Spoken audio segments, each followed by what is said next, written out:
Some jobs are dirty, some are dangerous, and some, well, they test your patience in ways you never expected, and some are just plain frustrating, like the daily drive to work. It's a challenge that millions face every morning, rain or shine. It's a ritual for millions. Get in, turn the key, and join the river of steel and glass. The city wakes up, and so does the endless parade of headlights. Most days, it's a slow crawl.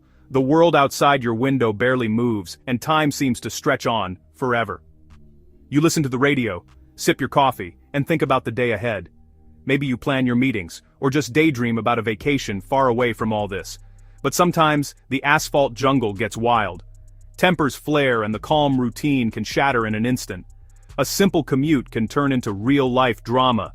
Horns blare, brakes screech, and suddenly, you're part of a story you never wanted to be in. The road has unwritten rules. Let someone merge, give a wave, keep a safe distance. It's a delicate dance, a silent agreement among strangers to keep things moving, but it only takes one person to mess up the routine, someone who thinks the rules don't apply. One reckless move, and the whole flow is thrown off. This is the story of one of those people, the kind who turns a normal morning into something unforgettable. A story about what happens when frustration boils over behind the wheel. When patience runs out, and anger takes the driver's seat. I've seen a lot on the road, sunrises over mountains, endless country lanes, and the chaos of city gridlock. Every commute tells a different story. Most people just want to get from A to B without trouble. They keep their heads down, focused on the journey, hoping for a smooth ride. They're patient, courteous, and know we're all in this together. A little kindness goes a long way on the road. But every now and then, someone breaks the mold in the worst way. They push the limits, ignoring the silent pact we all share. November 18th, 2025, started like any other. Just another date on the calendar, another morning commute. Gray sky, a chill in the air, traffic building up. The city felt heavy, weighed down by the coming winter. I was just another car in line, heading to a long day of work. The minutes ticked by, and the line inched forward. I wasn't looking for excitement. I just wanted to get through the day, like everyone else. But excitement had other plans. Sometimes trouble finds you when you least expect it. It was sitting in a beat-up sedan a few cars ahead, waiting to explode. Trouble can hide in plain sight, blending in with the crowd. The stage was set for a classic tale of road rage. In the asphalt jungle, you never know what the next mile will bring.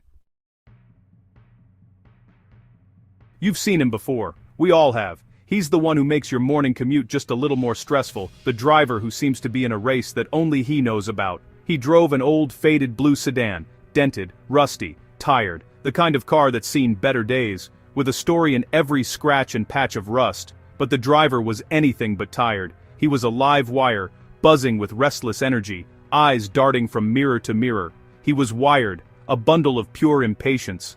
Every muscle in his body seemed coiled, ready to spring at the slightest provocation. I called him Mr. Impatient. He wore his frustration like a badge of honor, as if impatience was a virtue. Maybe he was late, maybe he had a bad morning, or maybe this was just who he was, always in a hurry, always feeling like the world was moving too slow for him. But today, he was the villain, the one who turned a routine drive into a tense, unpredictable experience for everyone around him. You could see him through the rear window, head darting, hands gripping the wheel, leaning forward as if it would make traffic move. His impatience was almost a physical force, pressing against the cars ahead. He talked to himself, or maybe to the other drivers. His lips moved in silent arguments, his hands punctuating every imagined insult. You didn't need to read lips to know it wasn't poetry. The words were sharp, the tone unmistakable. He was a man on the edge, and his car was an extension of his twitchy, restless energy.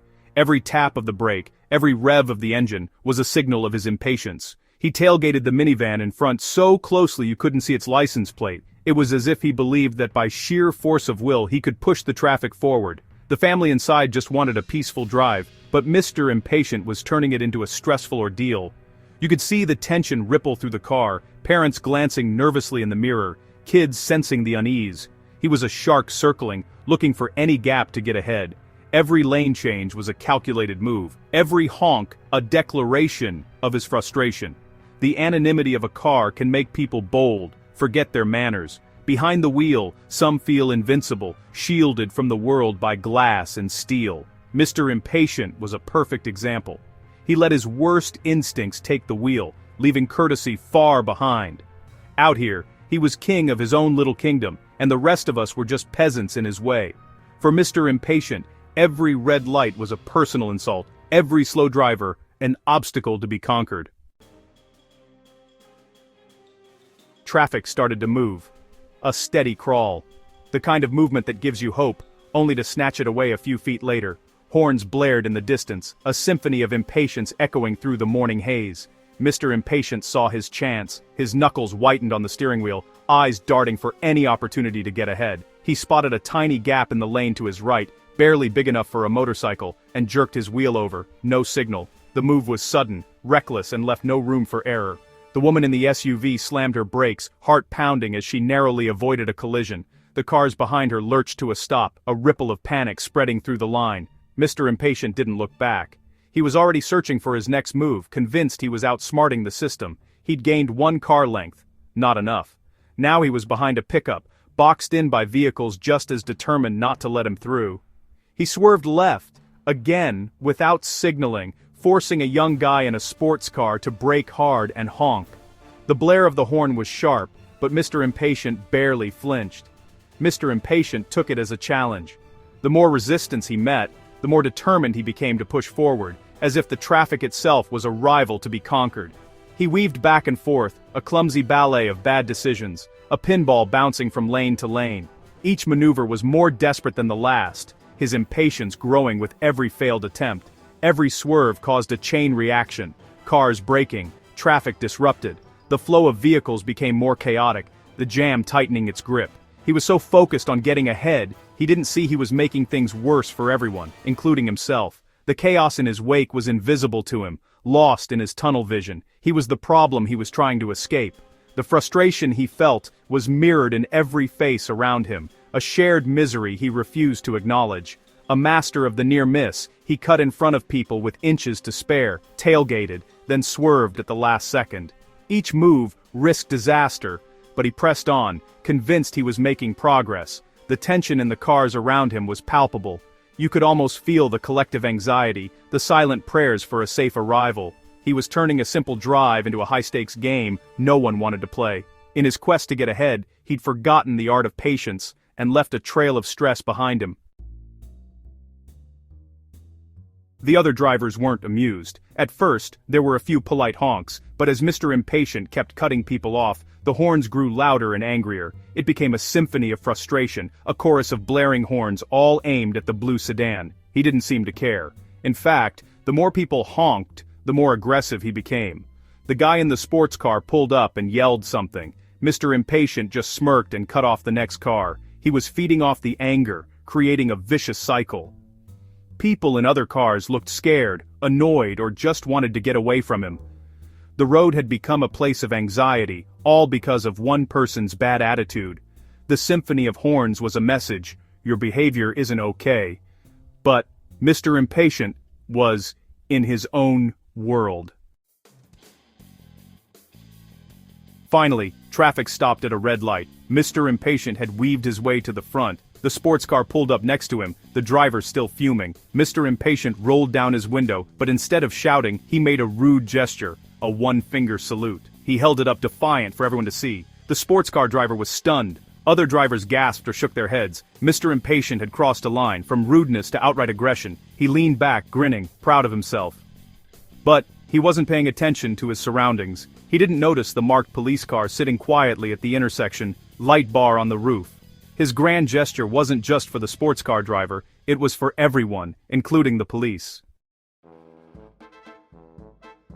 Directly across the intersection, a police car waited, in plain sight. Mr. Impatient, lost in his bubble of fury, didn't see it. The officer had a front row seat to the whole show, the weaving, the speeding, the one-finger salute. As soon as Mr. Impatient made his gesture, the police car's lights flashed red and blue. The siren whooped, a sound that cuts through everything. Mr. Impatient's grin vanished, replaced by panic. He looked from the sports car to the flashing lights in his mirror, realizing he was caught. The king of the road was about to be dethroned, publicly and humiliatingly. The light turned green, but nobody moved. The officer's voice came over the loudspeaker.